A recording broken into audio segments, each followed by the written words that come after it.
بسم اللہ الرحمن الرحیم۔ قرآن پاک میں مرد اور عورت کی دوستی کا ذکر کہیں بھی نہیں ہے۔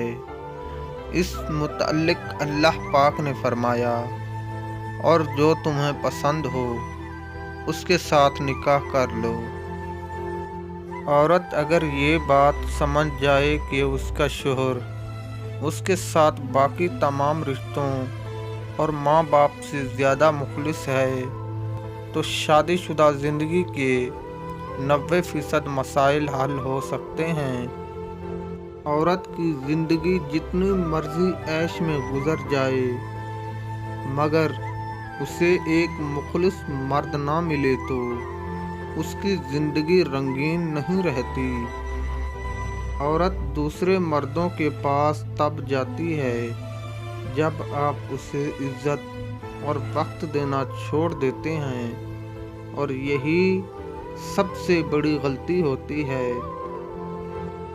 عورت یعنی بیوی اگر آپ کے لیے رات کے وقت پانی لائے تو فوراً سمجھ جانا کہ وہ آپ کے ساتھ اپنی خوشی سے سونا چاہتی ہے۔